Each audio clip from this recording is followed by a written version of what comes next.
tentang Bandar Tasik semua telah sudi menjemput saya untuk saya berkongsi ilmu lah tentang pewarisan harta lah. Dan pewarisan harta ni iaitu faraid, ilmu hibah dan sebagainya, ini inilah ilmu yang akan ditarik dulu lah. Jadi ramai orang maksud saya di sini ialah orang tahu tentang benda-benda lain, tapi selalunya bila bab harta ni selalunya orang kurang ambil titik beratkan lah, kerana terlalu banyak sangat kes yang berlaku orang rebut harta sana sini. Dan lagi satu, masing-masing tak tahu tentang faraid, tak tahu dia punya siapa dia punya waris faraid dia. Okay, jadi kalau nak tahu tentang ilmu faraid saja tak cukup dalam masa 1 jam. Jadi sebelum saya bermula ni, saya nak tanya dari segi masa yang diperuntukkan kepada saya lah, kerana saya dah buka jam. Jadi dia punya peraturan dekat sini apa, kalau azan isyak berhenti sekejap, lepas tu kita sambung balik. Okay, jadi saya kena tahu benda-benda tu. Jadi saya berhenti ni pukul berapa ni? Mana jam dia? Tak ada jam ni. Oh, tu jam. Saya diberi masa berapa lama ni? 1 jam Okay, jadi saya start 8.10, jadi 9.10 lah kan. Jadi kita berhenti sini. Okay, Alhamdulillah hari ni walaupun sepatutnya guna slide, tapi saya ada pen drive. Saya ada bawa laptop, tapi masalahnya lah laptop dia tak connect dengan equipment yang lama, jadi tak boleh. Jadi alhamdulillah, nasib baik saya buat contingency plan, saya print saya punya slide. Jadi adalah backup lah untuk saya punya ni lah. Jadi memang saya pun dalam bidang saya lah keselamatan maklumat lah, jadi memang kena selalu buat backup lah kalau tak ada dan sebagainya lah. Okey, jadi nama saya ialah Omar bin Zakaria. Jadi saya ni rakan satu haji dengan Haji Latif ni tahun 2015 kita pergi dulu, iaitu grup last minute ni pergi ke Mekah. Betul-betul last minute ni, dapat rantai, dapat beg, dapat segalanya, masih lagi tak dapat pergi kerana visa haji tak dapat. Jadi visa haji tak dapat lah. Okay, jadi itulah kita punya cabaran pada awal haji lah. Jadi sebelum saya mulakan, saya kenalkan diri saya. Saya ni seorang pensyarah lah di Universiti Pertahanan Nasional Malaysia UPNM di Camp Sungai Besi. Jadi bidang saya adalah dalam sains komputer, tapi saya berminat untuk mempelajari ilmu pewarisan harta Islam ni lah.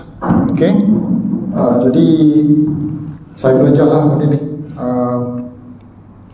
Alhamdulillah, nasib baik saya daripada Camp Sungai Besi saya datang ke sini. Kalau saya duduk di Gombak, memang jauh lah, tapi saya daripada office terus datang ke sini lah. Dan saya ada tauliah Jaiz dengan Jawi lah.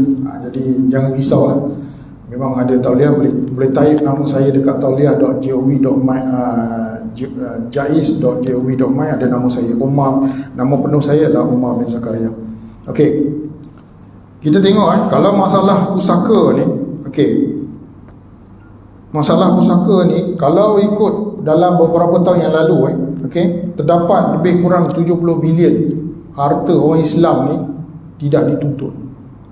Macam-macam kes, 70 bilion dia akan meningkat. Cuba bayangkan 70 bilion ni kalau kita boleh manfaatkan, macam-macam boleh buat. Kenapa benda ni tak dituntut? Macam-macam kes gaduh lah, kes tak sepakat lah, macam-macam. Saya pernah handle kes di mana waris bergaduh depan saya. Saya ambil contoh mudah saja. duit EPF, di mana duit EPF ni memang tak boleh hibah, kita kena faraid. Jadi arwah si isteri ni dia telah letak dalam penama EPF 50% suami, 50% mak dia. Tapi kena ingat penama dalam EPF tu adalah pentadbir harta. Dia bukan pemilik sepenuhnya harta tersebut. Pemilik harta tersebut adalah daripada waris-waris faraid. Kalau ikut faraid, kalau dia ada anak seorang, anak lelaki seorang, dia ada suami, dia ada ibu, dia ada bapa, okey. Jadi kalau dia meninggal, suami dia akan dapat 1/4 dan mak dia akan dapat 1/6, ayah dia akan dapat 1/6 dan baki asabah tu ialah kepada anak lelaki dia. Tapi kalau kita ikut penama ialah 50%, 50%, betul tak? Kita letak penama dia.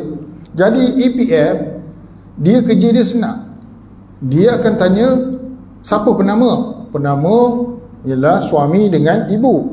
Jadi bila dia meninggal, EPF tak cakap banyak, bagi 50% masuk dalam akaun si suami dan 50% masuk dalam akaun si ibu dia. Jadi sepatutnya dia sebagai pentadbir harta, si suami cuma dapat 25%, iaitu 1/4. 1/4 iaitu 25%. Kecuali lah kalau dia tak ada anak dengan arwah ni, dia dapat 1/2, 50%. Tapi untuk ada anak, dia cuma 25%. Jadi 25% dia kena bagi kepada siapa? Kepada ibu dia dengan ibu mentua dia dengan bapa mentua dia, dengan plus anak dia lah. Tapi dia tak buat. Jadi saya cuba nak terangkan benda ni depan dia. Dia kata saya, awak penipu. Banyak kali dia cakap dengan saya. Lepas tu saya tak kata apalah. Saya ditugaskan pihak keluarga untuk menerangkan hak faraid setiap orang. Tapi saya diam je lah. Saya kena hentam dengan orang kata ni, saya diam je lah. Saya duk fikir lah, kalau dia pukul saya buat report polis lah. Selagi dia maksud dia cakap tinggi dengan saya, terpulang pada dia lah. Jadi saya tak kisah. Jadi itu satu kes. Belum lagi banyak-banyak kes lain pula. Itu memang ni. Jadi saya kata saya telah cuba untuk menerangkan pada keluarga ni macam ni, tapi dia tak mau dengar. Jadi terpaksa ambil lawyer lah. Nampak tak? Bila kita tak rancang harta kita masa hidup, jadi macam ni lah. Bila waris-waris tak muafakat.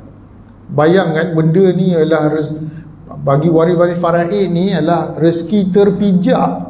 Dia tak payah usaha, dia tak payah buat apa-apa, tiba-tiba dapat duit, tiba-tiba dapat harta. Cuba bayangkan.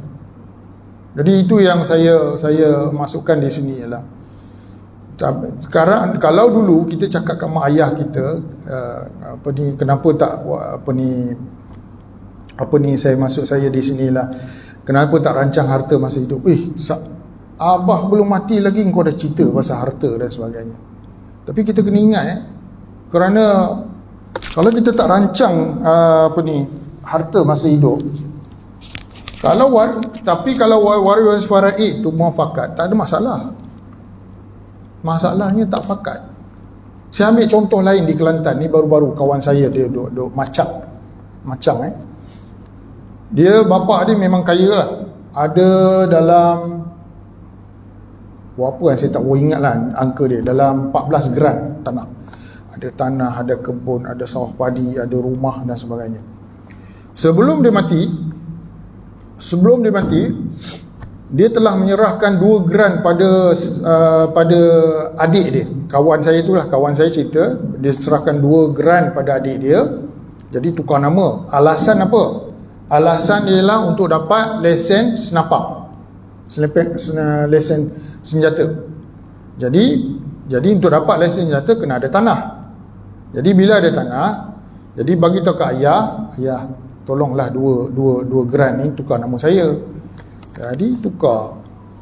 Jadi atas dasar untuk dapat lesen senapang.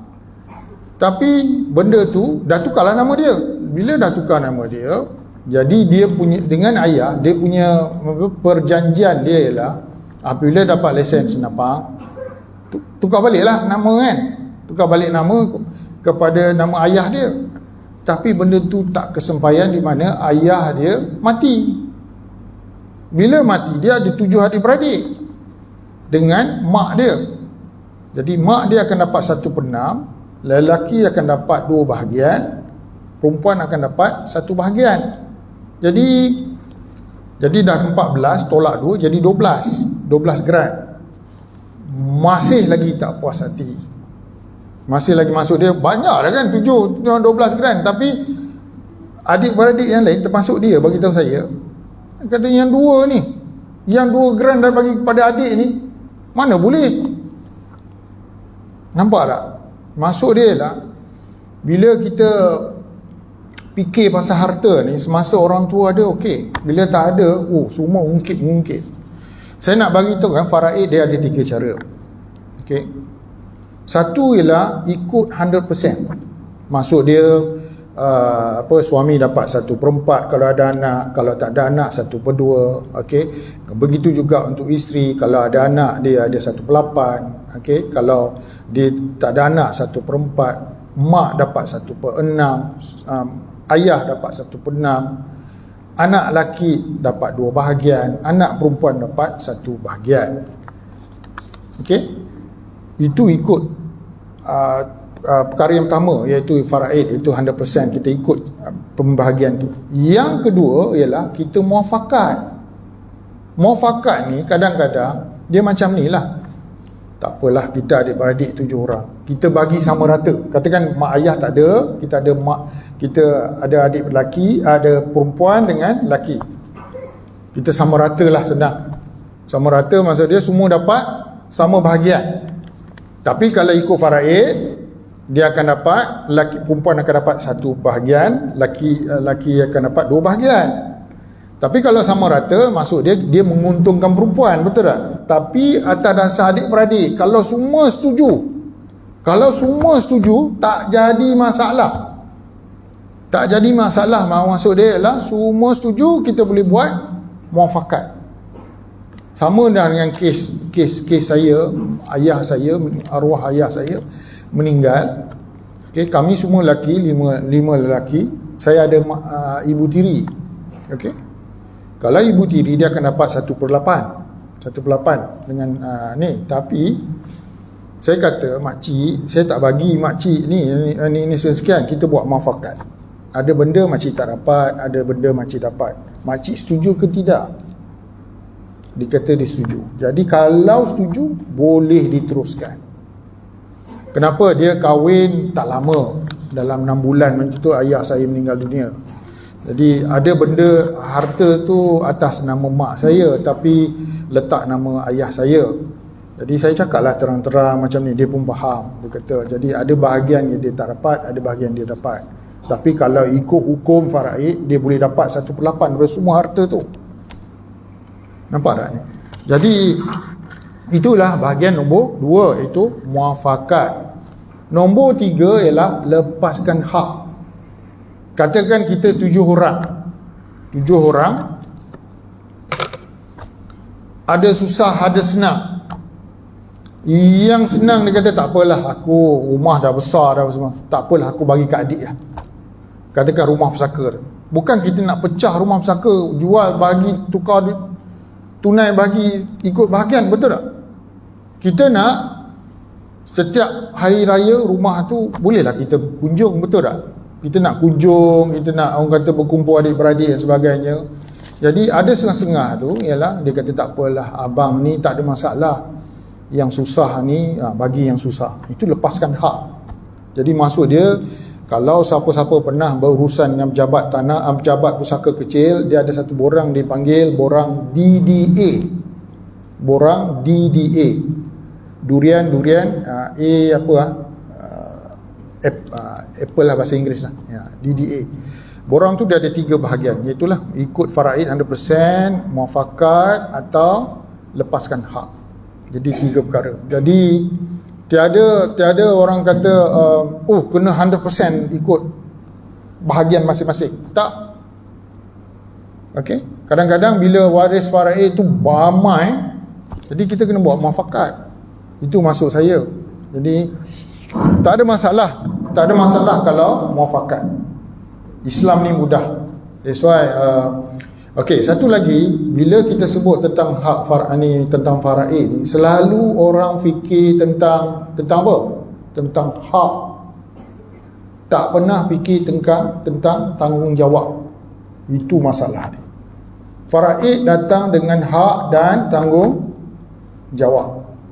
Sama juga dengan poligami. Orang suka-suka, lelaki suka-suka, termasuk saya lah. Okey.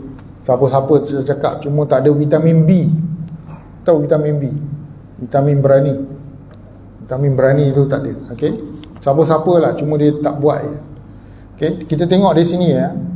Poligami pun sama, ada hak dan tanggungjawab. Hak untuk berkahwin empat, memang ada hak. Tanggungjawab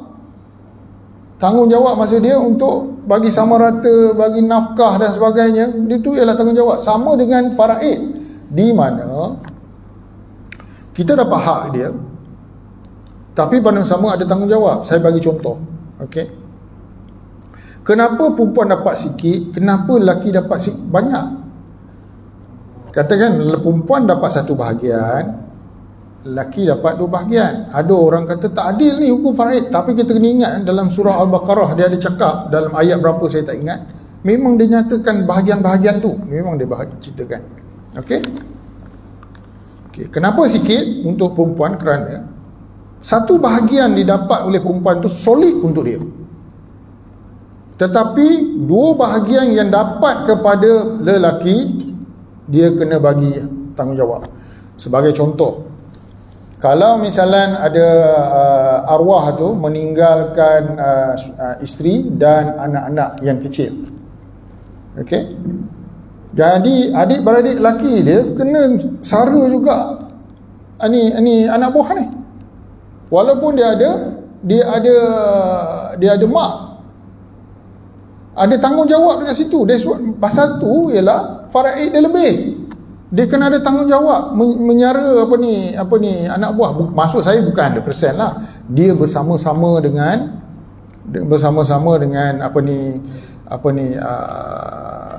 kakak ipar lah, kakak ipar untuk jaga anak-anak tu.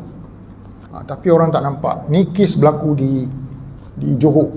Di Johor, di mana okey, dia ada dua anak lelaki bawah umur. Dia ada mak bapak yang tua. Dia ada dua adik-beradik lelaki, tapi hidup biasa-biasalah, susah sikit lah. Jadi bila arwah ni meninggal, okey, jadi dia tinggalkan dua anak lelaki, dia tinggalkan isteri, dia tinggalkan mak bapak. Mak bapak langsung tak mau. Dia kata, kau ambil lah bahagian aku ni, kau belalah anak kau. Dua orang tu, mak bapak tak nak ambil. Tapi didesak oleh adik-beradik dua lelaki ni.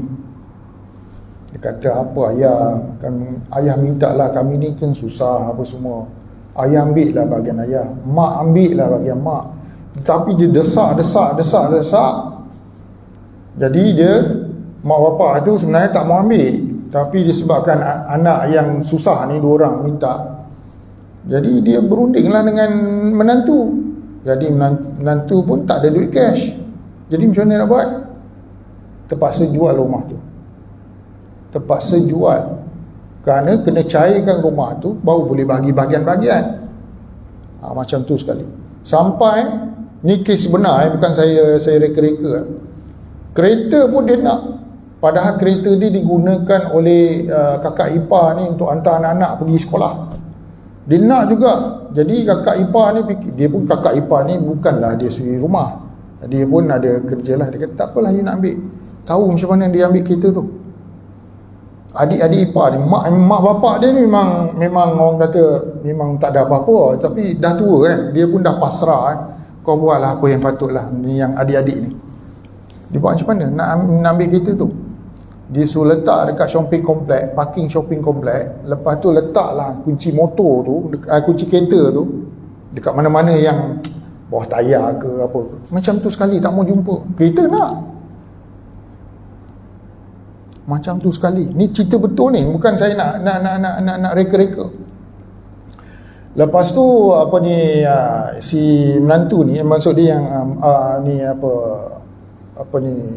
isteri dia ada bawa lawyer lah. Lawyer tu kesian kat dia kata macam ni lah, sekarang dia orang tuntut hak, sekarang ni kita cuba tuntut tanggungjawab lah.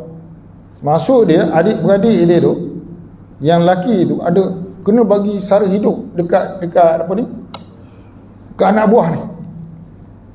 Kerana memang dia kena bagi, dia kena, orang kata bukanlah 100%, tapi maksud dia kenalah hulu juga untuk ni. Jadi sama juga dengan kita, katakan kita adik-beradik, okey, katakan adik lelaki kita meninggal, jadi anak dia kita kena sama-sama dengan kita punya adik ipar tu ni. That's why faraid ni datang dengan hak dengan tanggungjawab. Sama dengan poligami, dia datang dengan hak dengan tanggungjawab. Semua orang nak hak tapi tak nak tanggungjawab. Itu masalah dia. Okey. Bukan senang benda ni. Okey. Orang dan kita kena ingat kalau kita termakan duit pusaka ni, kita makan harta batil. Baca dan tanya ustaz, apa hukum makan harta batil? Harta yang bukan hak kita. Itu yang paling inilah. Okey, jadi bagi saya ialah kita ni semasa hidup ni perlu rancang harta lah. Rancang harta, kalau misalnya lebih-lebih lagi kalau kita kita adalah golongan kritikal. Apa maksud golongan kritikal ni? Golongan kritikal ni yang pertama ialah mempunyai anak perempuan sahaja. Kerana bila anak perempuan saja, jadi kalau misalnya mak bapak kita tak ada, okey, kalau kita meninggal, adik-beradik kita dapat bahagian dia. Saya bagi contoh. Ini kawan saya juga, kisah benar yang saya bagi ni. Hari ni saya cerita kisah-kisah benar lah, okey. Kawan saya, isteri dia meninggal kerana kanser. Okey, dia ada 2 lelaki, 2 perempuan, kalau tak silap saya anak dia. Lepas tu dia ada mak. Jadi kalau ikut pembahagian faraid, mak dia 1/6, suami dia 1/4, baki dia kepada anak-anak, iaitu 2 bahagian lelaki dan 1 bahagian perempuan. Okey, itu bahagian dia. Belum sempat nak bahagi, tak berapa lama selepas itu, berapa bulan, mak pada arwah tu meninggal pula. Jadi dah ada kematian 2 lapis, nampak? Mula dia meninggal, lepas tu mak dia meninggal. Jadi kita tengok 1/6 pada mak dia kena bahagi pada waris-waris dia kan? Faham tak maksud saya? Faham kan? Tapi masalah dia ialah arwah ni mempunyai adik perempuan saja. Maksud dia arwah mak mentua dia ni, kawan saya ni, ada adik ipar semua perempuan. Bila semua perempuan, mak saudara, bapa saudara dia dapat. Jadi kalau misalnya, maksud dia, katakan kalau duit EPF ada 60,000, contoh 60,000. Mak dia bahagian dia 1/6. Jadi maksud dia apa? Jadi 1/6 dari 60,000, dia dapat 10,000 kan? 10,000 tu terpaksa bahagi dengan adik ipar dengan mak saudara dengan bapa saudara. Nampak? Dah makin jadi kompleks benda ni. Jadi dia punya waris-waris faraid pun panjang. Jadi itu yang saya cakap. Jadi maksud dia lah, dan kawan saya pening kepala lah.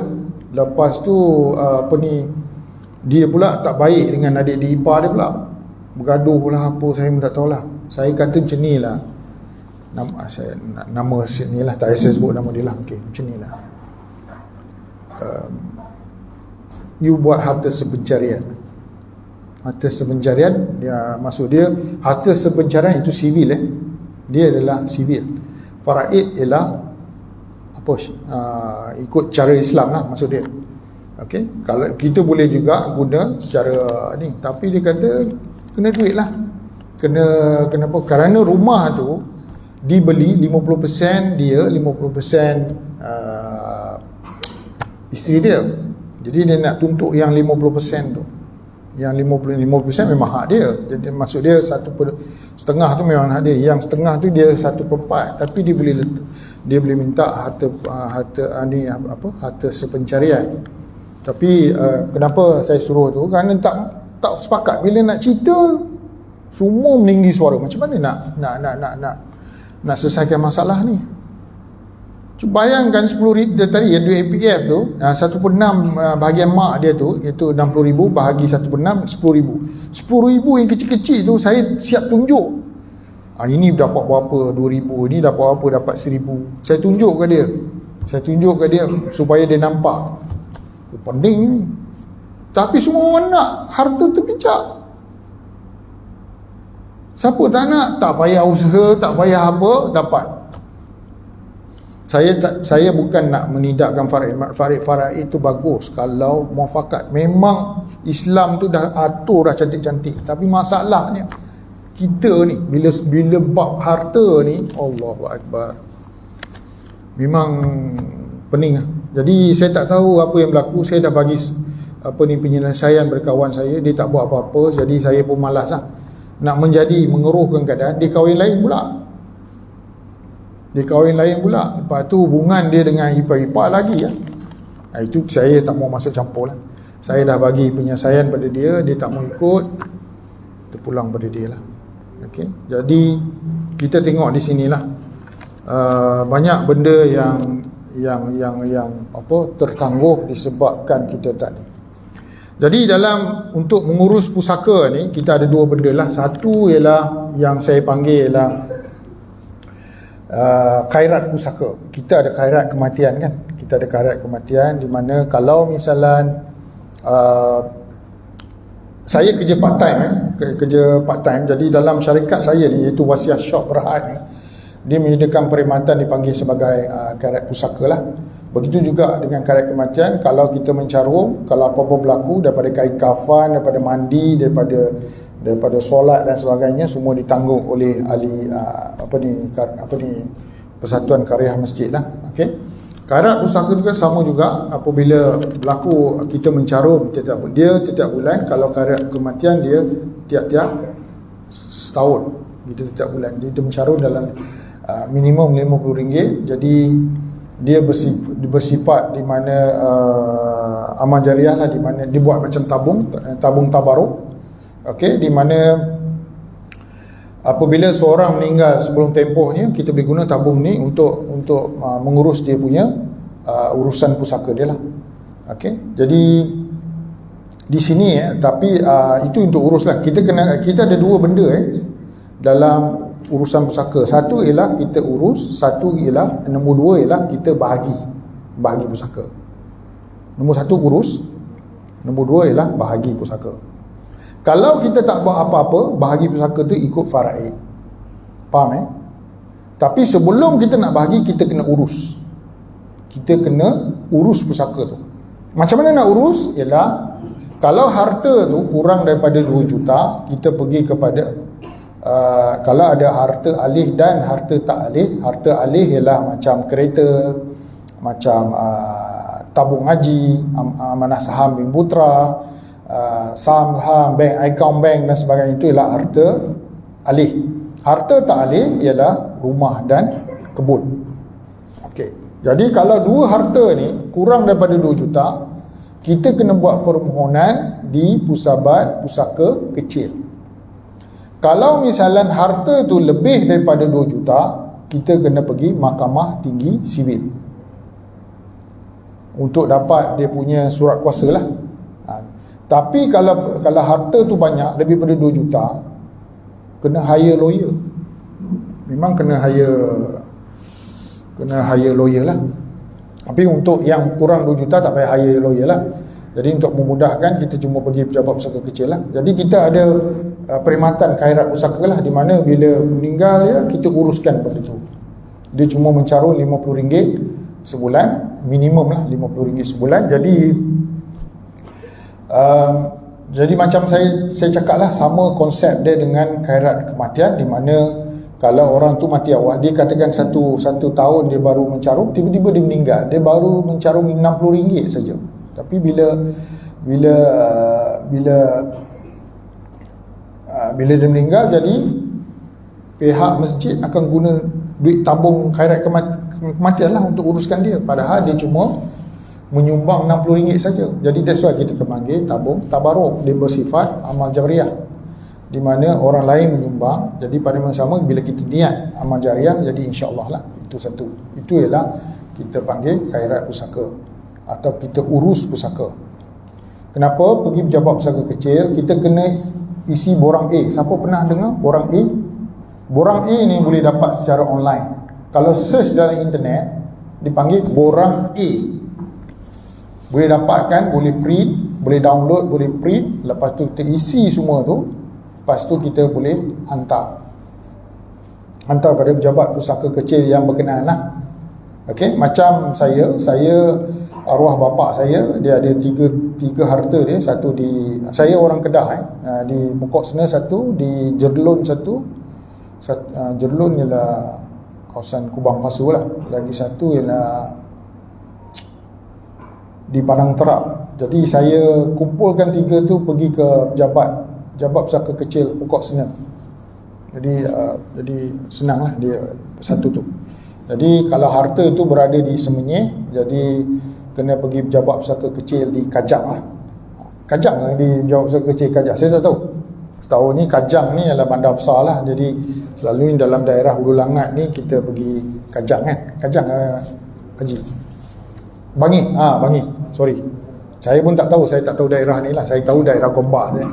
Saya duduk di Gombak jadi saya tahulah kat mana pergi.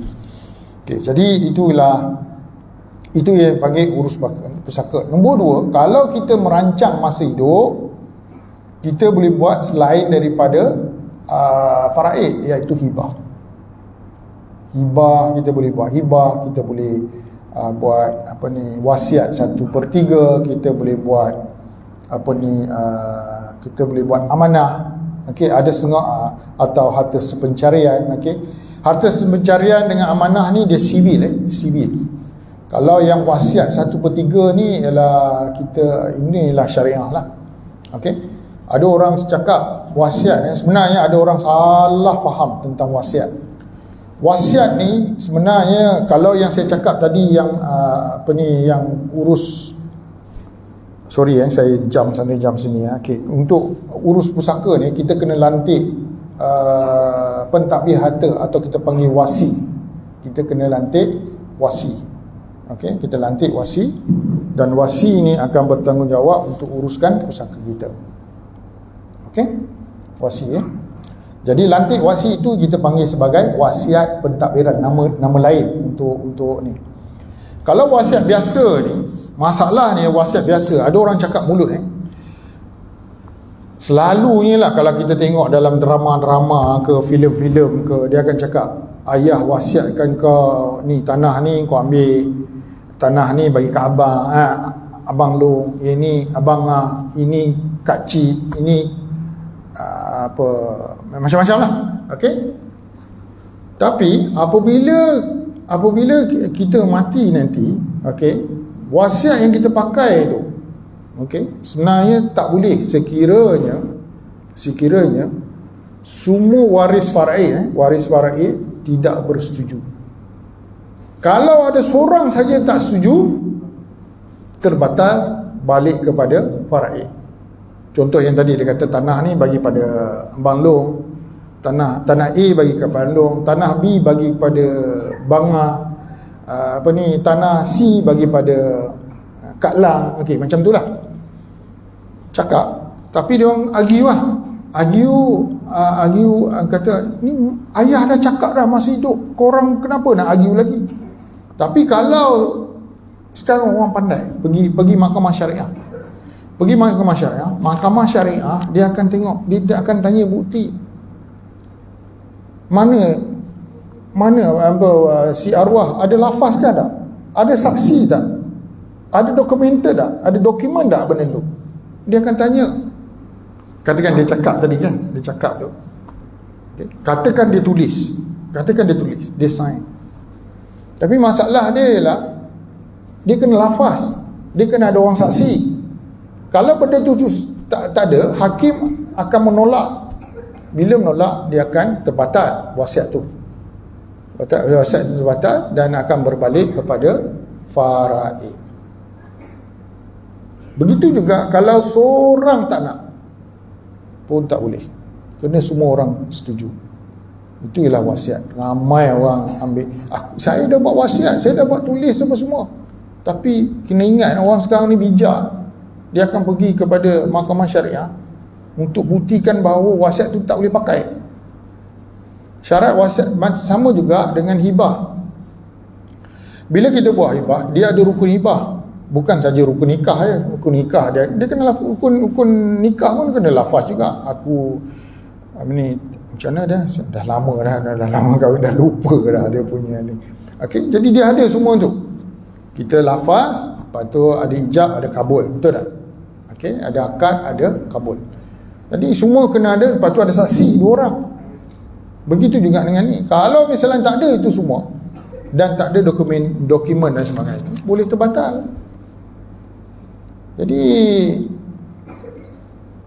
sekarang kita hidup di dunia yang perlu hitam putih, perlu ada bukti. Jadi memang cakap mulut tak boleh pakai. Jadi hakim mahkamah syariah pun akan tengok benda-benda tu. Okey, macam kita buat akad hibah, kita ada video, kita ada, maksud dia ialah kita ada penerima hibah, kita ada pemberi hibah, kita ada penerima hibah, kita ada 2 saksi. Okey, kita ada, maksud saya ialah pemberi hibah akan cakap, dengan ini saya dengan waras memberi harta ini kepada penerima hibah sekian-sekian. Lepas tu penerima hibah pula akan cakap, saya menerima hartanya sekian-sekian. Lepas tu kita ada qabat. Qabat ni ialah simbolik untuk mengatakan bahawa harta tu diberikan kepada penerima hibah. Lepas tu dah habis itu, penerima di saksi cakap, saya menyaksikan bahawa benda ni berlaku. Dan ini semua divideokan supaya kita tak nak kita kalah dari segi teknikal. Itu kalau kita nak ambil hibah. Faham maksud saya? Jadi maksud saya di sini ialah kita buat proper lah. Kalau harta yang dihibahkan selalunya ialah bukan selalu, memang adalah terkeluar daripada faraid. Contohnya kita ada harta A, harta B, harta C.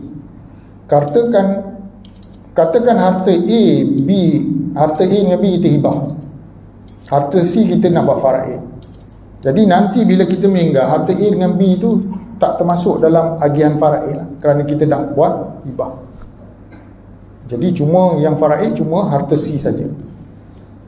Boleh faham maksud saya? Jadi tadi warning apa tu? Azan jadi kita laluan azan dulu.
أشهد أن محمدا رسول الله.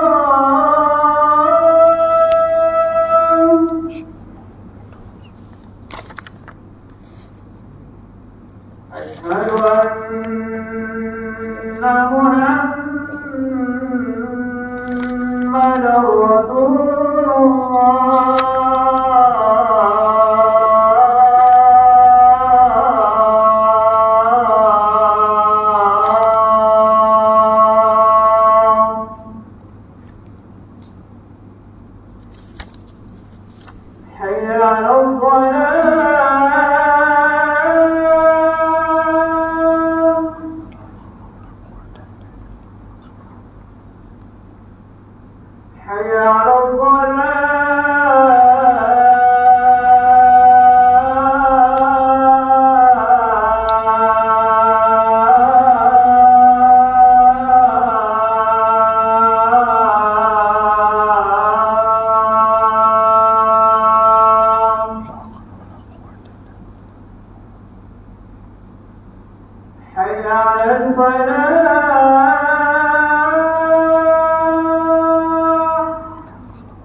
Tadi saya sampai mana ni? Lupa.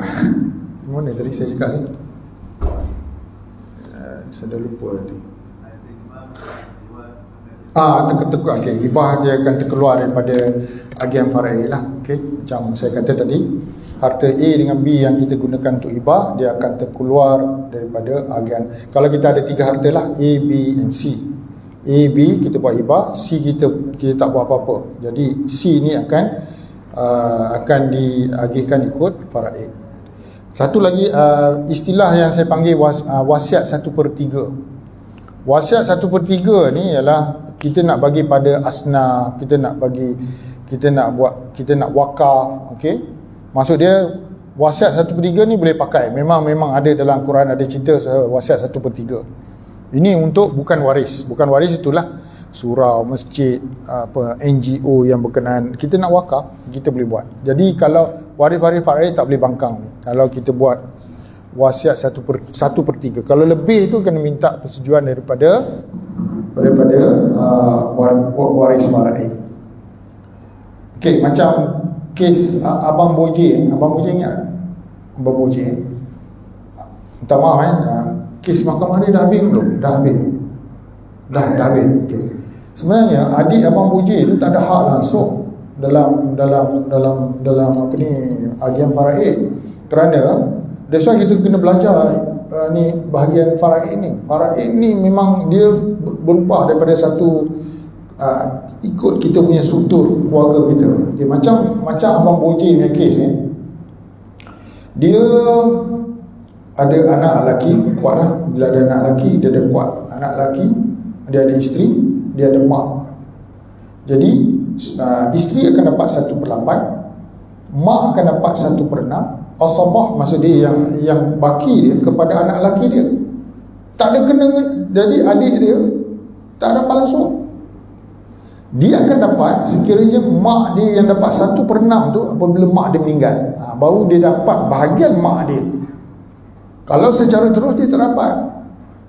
Jadi tak tahulah kenapa dia nak saman kakak dia, Allah maklum. Saya tak mau kes yang mahkamah tu. Tapi kalau itulah, kalau sesiapa dia fikir waris, saya waris pada dia. Memanglah waris genetik, kita panggil waris genetik. Dia bukan waris faraid. Dia kena beza tu.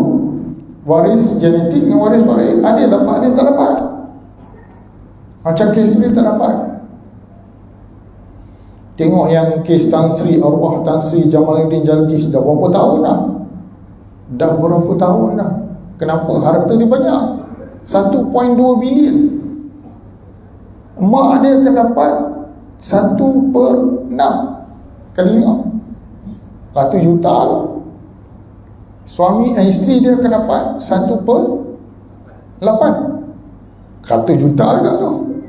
Yang baki dia baru dapat pada anak-anak lah, anak lelaki, anak perempuan. Bergaduh. Padahal dah tahu dah bahagian masing-masing kan, tapi tak puas hati. Nampak? Jadi saya cakap ni kan, harta ni saya panggil istilah harta terpijak. Tak payah buat apa-apa, tak payah susah pada dulu, terus dapat. Semua orang nak. Okey. Jadi yang kedua, yang tadi saya cerita tentang golongan kritikal. Golongan kritikal yang pertama, semua ada anak. Golongan kritikal yang kedua ialah orang yang berpoligami. Yang berpoligami kena rancang harta dia semasa hidup. Saya bagi contoh. Saya ada 2 contoh customer saya. Saya pun pening kepala. Dia nak hibah harta tersebut. Jadi sebelum dia nak hibah harta tersebut, dia kena lantik wasi, iaitu pentadbir harta. Jadi pentadbir harta, saya kata dah haji, ada isteri, saya lantiklah isteri sebagai wasi atau pentadbir harta. Dia kata tak boleh. Kenapa haji? Saya ada 2 isteri. Isteri pertama saya tak tahu saya kahwin lagi satu. Kalau saya lantik isteri nombor 2 sebagai pentadbir harta, nanti harta-harta dia dengan isteri yang sana pun, isteri yang nombor 2 ni jadi pentadbir harta. Faham tak maksud saya? Nampak? Lepas sekali dia tak jadi dengan saya. Dia kata dia nak terus tukar bagi kat isteri dia lah, kerana harta ni semasa dia kahwin dengan isteri nombor 2 ni. Jadi bagi saya dia tak gentleman lah. Kahwin 2 bagi tahu lah, macam askar. Saya nak beritahu askar, kalau kahwin 2 kena report pada bos, kerana ada sebahagian duit tu kena bagi pada isteri. Kalau siapa pernah kerja askar lah, atau kena sebahagian duit dia kena bagi pada isteri dia. Adalah portion lah, memang askar bagi pada isteri. Jadi kalau dia kahwin 2, dia kena apa? Dia kena declare, kerana nanti duit gaji tu nak bagi pada isteri, bukan seorang isteri, dia kena. Dan kena ingat, bila dalam pembahagian faraid kita tahu bahawa isteri akan dapat 1/8. Kalau ada dua isteri, dia akan jadi berapa? Dia bukan bertambah, dia akan kecil lagi. Maknanya isteri pertama 1/16, isteri kedua 1/16. Tak ada istilah isteri senior and isteri junior. Katakan maksud dia kahwin 1 hari, mati. Dia punya taraf dia sama dengan isteri senior yang 30 tahun kahwin tu. Dia punya hak sama. Maksud dia sini 1/16, sini pun 1/16. Kalau 3 berapa? 24 kan? 1/24. Seorang 1/24, seorang 1/24, 1/24. Kalau bahagi semua, campur semua 3, dia akan bagi 3/24 bagi 1/8. Betul? Kalau 4 berapa dia akan dapat? 1/32 kan? Seorang 1/32, 32. Lebih-lebih lagi, saya ada satu kes. Ini saya rujuk pada kes-kes sebenar. Dia jadi isteri nombor 2. Dia kahwin dengan suami ni, dia tak ada anak. Dan dia ada harta. suami dia tak balik pun tak apa, dia memang dia cuma orang kata yelah, kalau dia anak dara tua, orang kata macam-macam lah, dia kahwin lah kan. Okay? Jadi memang ada harta. Saya cakap, akak redha tak? Akak tahu tak faraid akak ni? Tak tahu. Akak tahu tak, kalau akak mati, suami akan dapat 1/2, setengah, kerana tak ada anak. Faham tak? Dia tak ada anak. Tak ada anak, dia akan dapat 1/2, bukan 1/4. 1/4 kalau ada anak. Lepas tu setengah harta tu dapat kat suami. Lepas tu kalau misalnya suami mati pula dan sebagainya, dia boleh enjoy dengan bini yang lagi satu tu. Kalau akak redha, tak apa, tak ada masalah. Tapi kalau akak ada perancangan harta tu nak wakaf, nak ini, nak bagi pada mak, nak bagi dan sebagainya, kenalah rancang semasa hidup. Jadi dia kata tak apalah. Okay, saya kata tak apalah, saya dah bagi dia ilmu. Kalau dia, masalahnya kalau kita ada perancangan pada harta tu. Kalau misalnya kita tak kisah, suami dapat 1/2, lepas tu kita mati, dia akan enjoy dengan bini yang ni, tak ada masalah. Tak ada masalah. Cuma kalau dia ada perancangan yang tertentu. Jadi apa lagi yang golongan kritikal saya kejap saya tengok mata tak nampak. Dah 50-an dah ni, jadi memang tak nampak lah ni. Lagi apa? Lepas tu kalau misalnya pasangan yang tiada anak, pasangan yang tak ada anak, pasangan yang dah ada anak, kita kena ingat, lepas tu dia ambil anak angkat. Anak angkat bukan waris faraid. Bukan waris faraid. Okey. Jadi memang anak susu pun bukan. Okey. Kalau anak luar nikah, cuma bahagian bapa dia tak warisi, kecuali kalau harta belah mak dia lah. Nampak? Jadi maksud saya di sini ialah, macam mana kita nak bagi pada anak tu? Kita kena buat hibah semasa hidup. Kalau selepas kita meninggal, tak boleh. Itu ialah faraid. Jadi dalam faraid, anak tu tak dapat. Jadi kita, hibah ni apa maksud dia? Hibah ni adalah hadiah. Kita bagi semasa hidup. Kita ikut rukun-rukun dia, jadi kita boleh bagi. Jadi kalau kita sayang kepada anak angkat kita, buatlah semasa hidup. Semestinya bila kita mati, dia tak akan dapat. Dia tak akan dapat. Ni apa? Oh, ni isteri. Oh, okey, sorry. Dia banyak bunyi-bunyi ni, kena alert. Saya duduk di UPNM ni, banyak bunyi-bunyi, kadang letupan apa semua kan, jadi kena alert. Dia kerja dengan askar ni kan, kena alert. Okey. Jadi maksud saya ialah, kita kena buat hibah lah pada anak angkat tu. Kalau ikut faraid, dia memang tak dapat. Okey, apa lagi? Lepas tu anak OKU, kita kena buat juga. Okey, kita kena ada pemegang amanah lah untuk anak dia. Pasal kita nak bagi pada dia tak boleh, dia tak boleh terima. Jadi kena ada pemegang amanah. Pemegang amanah untuk menjaga harta dia lah. Kerana untuk ni. Lagi apa lagi? Dari sini ada banyak. Okey, pasangan yang bujang. Pasangan yang bujang. Bujang pun kena buat lah. Okey, kalau misalnya yang lebih parah lagi, bukan parah apa, kalau dia seorang perempuan, dia tak kahwin, lepas tu adik-beradik dia banyak perempuan, kemungkinan besar ada bahagian Baitul Mal akan dapat. Baitul Mal akan dapat. Jadi maksud dia, kita ada 25 waris faraid, 25 jenis orang yang boleh dapat waris faraid. Yang waris yang ke-25 itu ialah Baitul Mal. Kita kalau boleh jadi itulah, kita kena buat rancang lah. Lagi apa lagi ya? Gambar kecil ni. Okey, pasangan yang ingin berkahwin lain, dia mati, isteri mati, dia kahwin lain. Okey, ini pun kena buat rancang semasa hidup. Kalau tidak, takut bergaduh. Saya bagi contoh bila apa ni,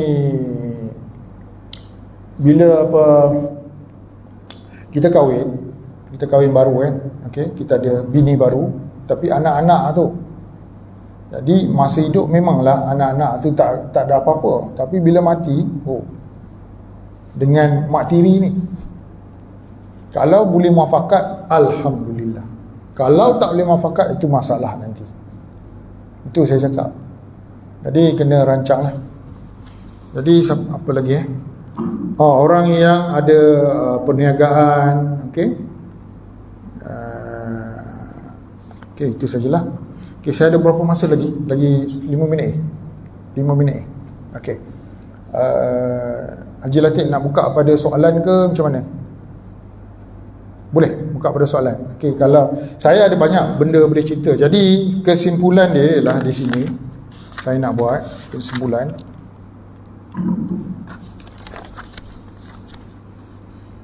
Satu ialah semasa hidup kita lantik pentadbir, iaitu wasi. Kita lantik wasi pentadbir. Yang kedua kalau boleh kita masuk mencarumlah khairat pusaka.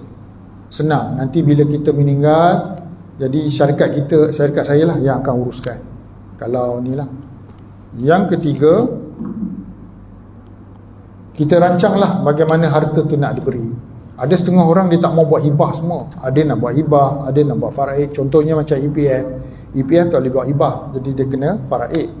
Ada dia nak buat wasiat 1/3. Jadi rancanglah masa hidup, supaya nanti bila kita mati kita tak boleh buat apa dah, cuma waris. Dia akan jadi harta waris. Di waris yang akan tentukan semua mengikut faraid. Okey, jadi itu saja untuk kuliah saya yang pendek hari ni lah. Jadi saya buka pada soalan lah. Ada siapa-siapa nak tanya? Boleh tanya. Saya ni sebagai pensyarah memang biasalah orang tanya dan sebagainya lah. Kalau nak bagi saya bercakap, saya boleh cakap 2 jam tanpa berhenti. Hari tu saya ada buku. Saya memang pensyarah, cikgu lah kadang-kadang. Cikgu, memang kaki bercakap. Memang saya dah jadi pensyarah 95. Jadi dah hampir 27 tahun lah. Jadi saya tinggal lagi 6 tahun lagi nak bersara wajib.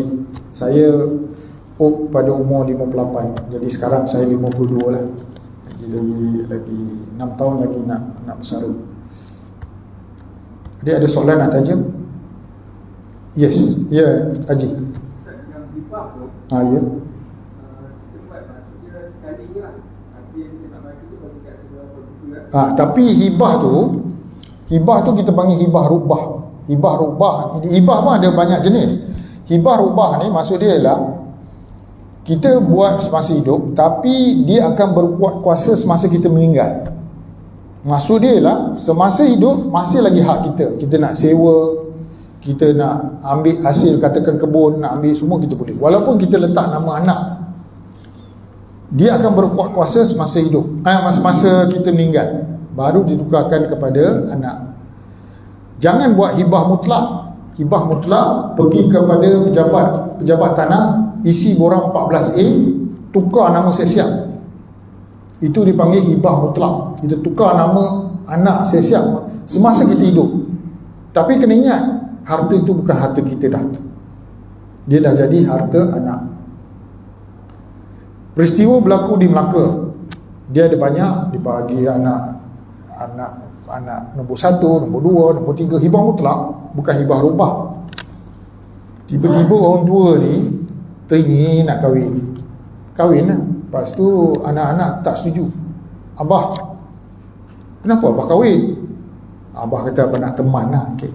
Kami tak setuju ni. Lepas tu dan macam-macam. Lepas tu kata abah tak boleh tinggal sini. Kenapa tak boleh tinggal? Ni kan harta aku ke? Memanglah harta abah tu dulu, sekarang dah tukar nama kami. Jadi abah tak ada hak. Cuba tengok dalam Google, ada kisah di Melaka. Dia halau bapak dia. Harta tu bukan harta dia dah lagi, pasal dia buat hibah mutlak, bukan hibah rubah. Hibah rubah, jadi kita nak buat hibah rubah ni pun kita buat maksud dia ialah berkuat kuasa semasa maksud dia kita menghidup, kita ada hak, dia akan pindah milik semasa kita meninggal. Lepas tu kita boleh buat hibah balasan. Hibah balasan ni ialah kita bagi pada anak, tapi kita bagi balasan pada pasangan kita. Maksud dia ialah apabila kita mati nanti, nama tu ditukar pada nama anak, tapi kita letak hibah balasan pada isteri kita. Jadi sekiranya anak nak jual tanah tu atau rumah tu, tak boleh, kena minta persetujuan daripada mak dia, dan dia tak boleh halau mak dia daripada rumah tu. Kita nak jaga kepentingan anak-anak dengan isteri, kita ada buat benda tu. Itu kita panggil hibah balasan. Dia nak jual ke, nak apa ke, dia mesti, kalau dia misalnya dia halal, dia nak jual, dia kena minta persetujuan mak dia. Kena ingat faraid dan sebagainya, hibah apa ni. Kalau anak tu durhaka, kalau dalam faraid anak tu derhaka, dia still dapat, kecuali dia murtad, kecuali dia bunuh orang yang pemberi hibah tu. Dia tak boleh dapat, dia tak ada layak. Tapi kalau dia derhaka, dia dapat. Walaupun dia tak jaga mak bapak dia, bila dah mati bawa balik kampung, aku nak bahagian aku lelaki 2 bahagian, engkau 1 bahagian. Padahal dia jaga mak dia, basuh berak dan sebagainya, tapi dia nak hak dia. Dia derhaka, dia tak jaga mak dia, tapi dia dapat. Memang kecuali kalau dia murtad, dia tak dapat. Okey. Yang hibah tu juga kita maklumkan kepada orang yang ada hak dalam masa terakhir. Kita cuma maklumkan kepada orang yang menerima lah. Jadi kalau misalnya berlaku konflik, kalau kita nak bagi tahu pada orang lain, boleh, tak ada masalah. Tapi dalam akad hibah tu nanti cuma ada kehadiran penerima hibah saja. Tapi kalau kita nak bagi tahu orang lain, tak ada masalah. Kita nak bagi tahu supaya nanti dia jangan kacau bahagian hak tu lah. Ada kemungkinan tak yang orang tarik itu dia challenge bagi hibah? Boleh. Dia memang boleh challenge, dia boleh panggil ni pada di mahkamah syariah lah. That's why saya kata kita kena ikut rukun-rukun hibah, di mana ada ijab, ada maksudnya lafaz daripada pemberi hibah, lepas tu ada qabul daripada penerima hibah, lepas tu ada qabat, lepas tu ada disaksikan 2 saksi, kita videokan, ada dokumen. Jadi kalau misalnya orang tu cabar, kita boleh bawa dokumen kita untuk dapat pengesahan hibah di mahkamah syariah. Kalau misalnya jadi mahkamah syariah akan endorsekan kita punya dokumen apabila kita mengikut semua syarat tu. Jadi dia nak saman lah, rugi dia. Tak ada masalah, dalam dunia ni semua boleh saman. Sama ada menang atau kalah. Tapi kemungkinan besar dia akan kalah lah. Okey. Itulah saya kata, harta kalau ada 2 nama, dia tu 50-50 lah. 50-50, ya. Sama juga, ada setengah orang nama dalam SPA dengan nama yang bayar tak sama. Jadi diikut mana satu? Katakan nama dalam SPA, perjanjian jual beli atau dalam grant ada nama mak bapak kan, betul tak? Tapi yang bayar anak. Jadi sebenarnya mak bapak je.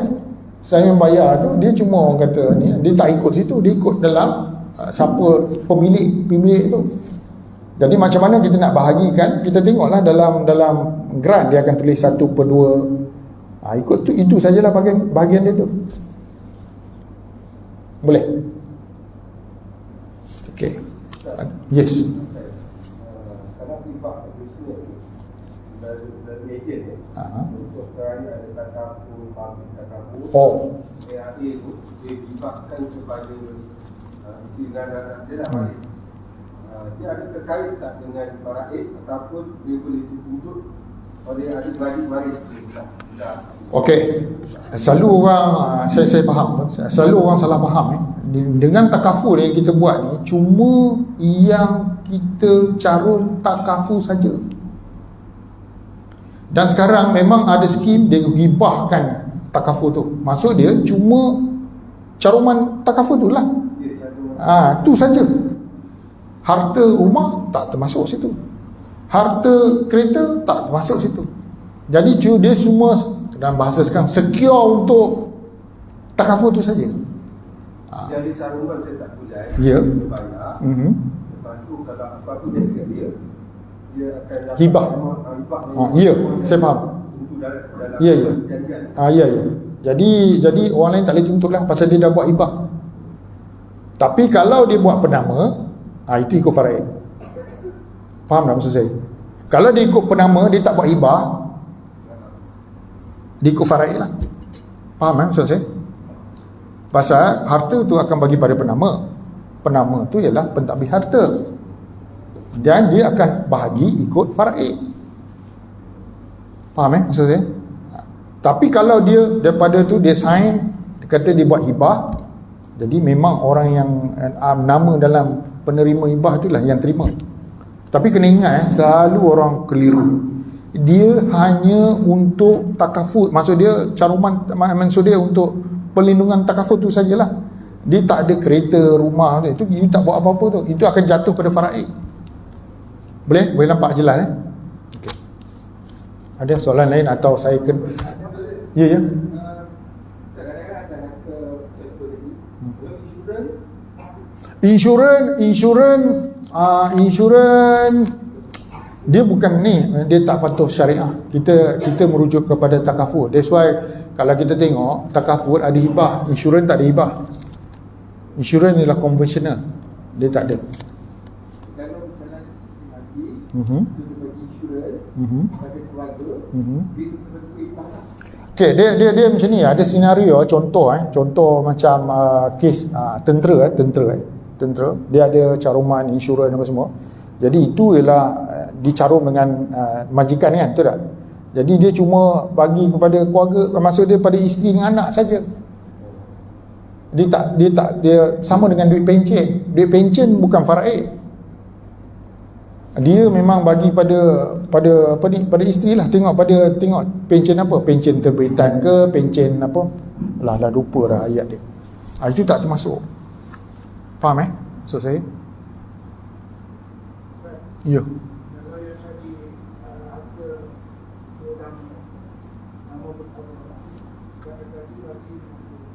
Ya.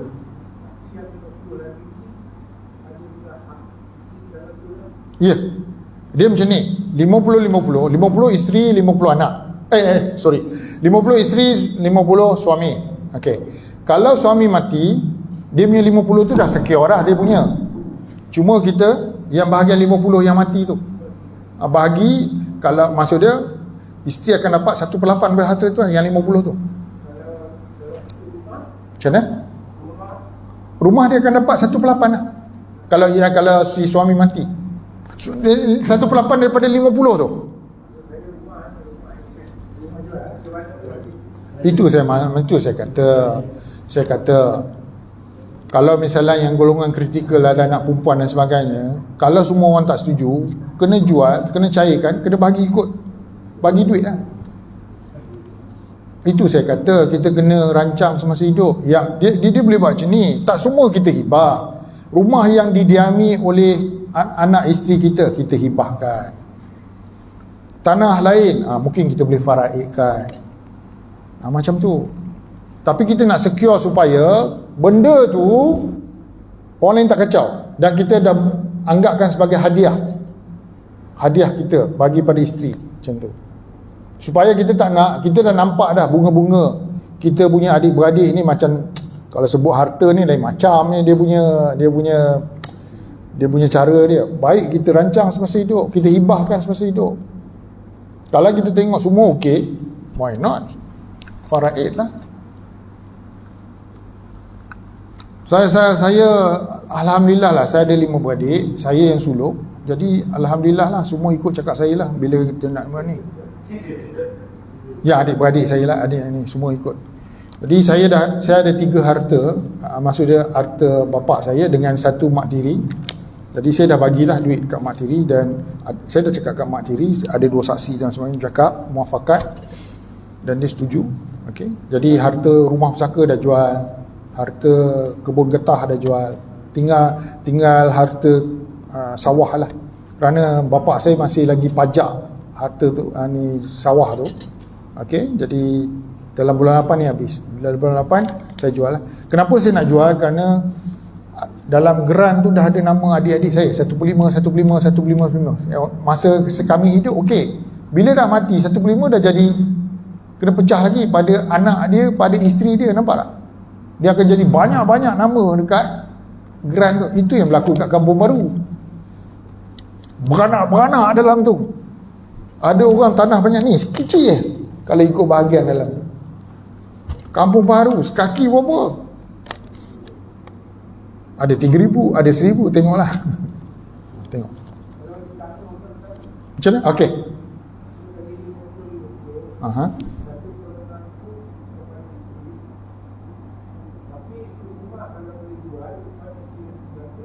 Itulah. Itu saya kata.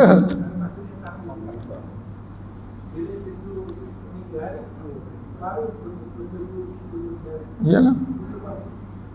Itu saya kata kalau tengok memang isi dapat banyak, 50% tambah lagi 1/8 kan dia dapat bahagian. Tapi yang bahagian lagi kecil-kecil tu orang lain nak tuntut. Nak tuntut bukan nak pergi ambil rumah ni, pergi belah bilik air, kau ambil bilik air. Ruang tamu kau ambil ruang tamu. Mana boleh macam tu? Tak boleh.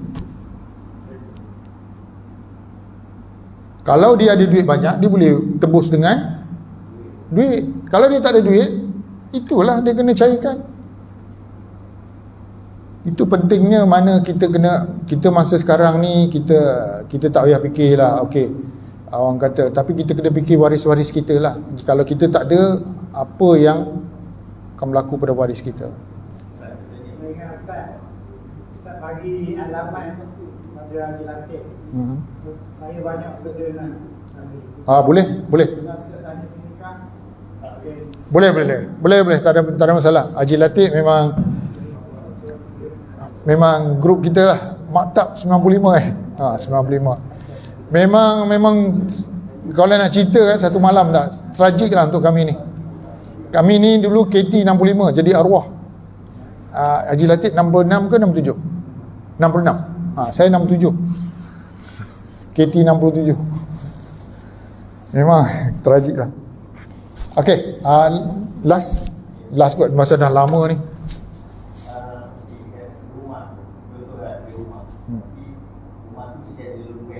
Okay.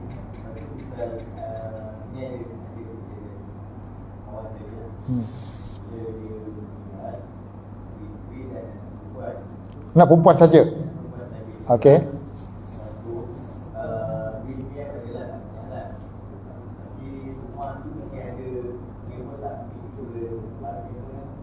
MRTA.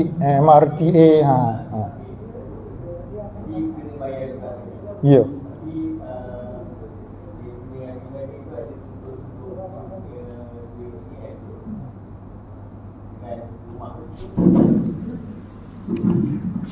Itulah saya kata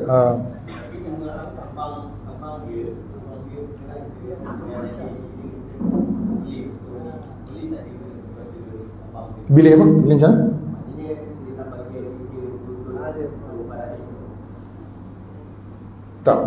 Tak boleh.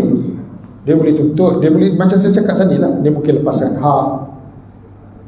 Dia tak boleh kata kau tak boleh tuntut, tak boleh. Cuma dia sendiri cakap saya lepaskan hak. Lepaskan hak saya pada yang isteri arwah tu. Boleh. This is very complicated ni. Di sini lah kita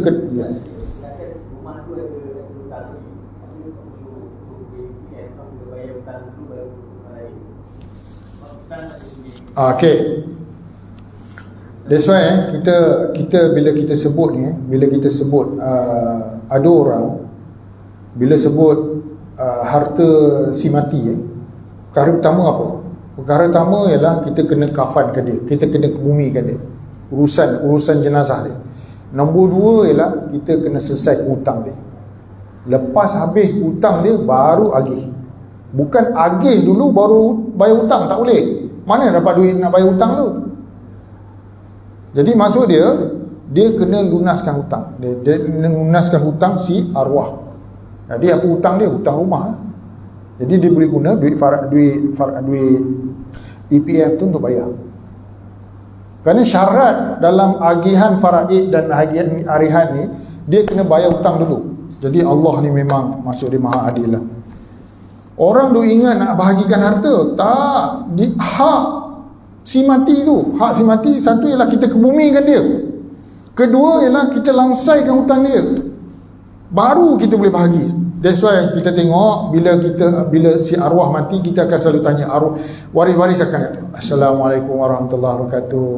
Saya sebagai waris kepada si mati ingin bercakap di sini supaya sekiranya ada hutang mana-mana kepada si arwah, datang jumpa saya untuk saya selesaikan. Betul tak?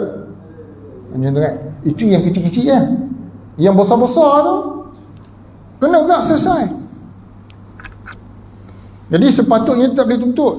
Dia kena selesaikan hutang si mati tu dulu. Bayangkan tak guna EPF, duit mana lagi dia nak bayar? Kalau dia tak ada duit, rumah akan disita, betul tak? Dia akan diambil oleh bank. Mana dia nak duduk? Dah jelas benda tu hutang. Jadi kena selesaikan hutang dia. Ni nak sibuk nak duit EPF lah, nak sibuk duit benda si arwah ni. Hutang si arwah kita tak buat. Macam mana? Tak boleh. Jadi itulah saya punya nasihat pada haji lah. Kena selesaikan hutang si arwah, selesaikan hutang rumah. Kerana kalau tak selesaikan hutang rumah, macam mana rumah ni akan dilelong? Itu masalah dia. Mungkin tak cukup kot di EPF kot. Itu masalah dia.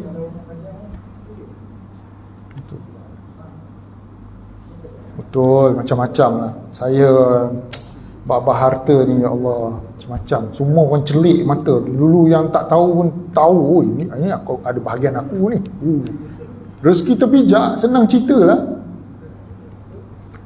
Okey, saya rasa saya dah ambil masa. Nanti kita solat isyak ni lambat. Saya rasa Haji Latif kita berhenti dululah. Jadi kalau apa-apa nak tanya saya, boleh kepada Haji Latif dan sebagainya. Jadi saya ingin minta maaf lah sekiranya saya terkasar bahasa dan sebagainya. Tapi kalau lebih-lebih itu saya sedekah lah. Senang kan. Ilmu yang saya bagi itu sedekah. Kerana kita kena ingat ada 3 perkara saja di bawah masa kita mati nanti. Satu, doa anak yang soleh. Yang kedua, amal jariah kita. Nombor 3 ialah ilmu yang dimanfaatkan oleh orang lain, insyaAllah. Itu yang paling penting. Itu yang saya nak, nombor 3 tu. Ilmu yang dimanfaatkan pun, walaupun banyak saya bagi, kalau boleh tak dapat semua, dapat 1 pun Alhamdulillah. Itu je. Pasal itu akan jadi bekalan saya. Kita bukanlah orang kata suci sangat, banyak dosa dan sebagainya. Jadi harap-harap ini saja yang ni. Untuk pengetahuan semua, saya ni ialah cancer survivor tahap 4. Jadi kalau nak cerita tentang cancer survivor, saya boleh cerita. Saya tahap 4. Saya ingat nak mati dah dulu. Saya dah cakap kat isteri saya tempah kubur saya kat mana. Betul saya cakap. Memang saya ingat dulu tak ada harapan nak hidup dah. Masa saya ialah non-Hodgkin lymphoma stage 4. Itu kalau dalam bahasa Melayu orang kampung, lymphoma itu ialah sel darah putih tak aktif. Leukemia, sel darah putih aktif, makan sel darah merah. Lymphoma ialah sel darah putih tak aktif, jadi dia akan ganggu antibody badan. Saya kena buat 6 kemo. Lepas tu saya buat 2 CT scan. 6 kemo tu menyebabkan saya makan ubat steroid dan dia efek saya punya mata, cataract. Dan saya dah buat operation dua-dua. Dulu saya pakai spek. Daripada umur saya 12 tahun sampailah sekarang, itulah himah dia. Walaupun nampak kanser, tapi saya tak pakai spek lah sekarang. Cuma saya ada masalah sikit, jadi jauh saya nampak, dekat saya tak nampak. Jadi pakai dua-dua ni. Jadi saya buat operation lah. Jadi sekarang saya tak payah pakai spek. Alhamdulillah, itu adalah rezeki daripada musibah. Nanti kita bersambung. To be continue. Okey, kalau ni lah. Jadi itu saja. Sekian, wabillahi taufiq hidayah. Wassalamualaikum warahmatullahi wabarakatuh.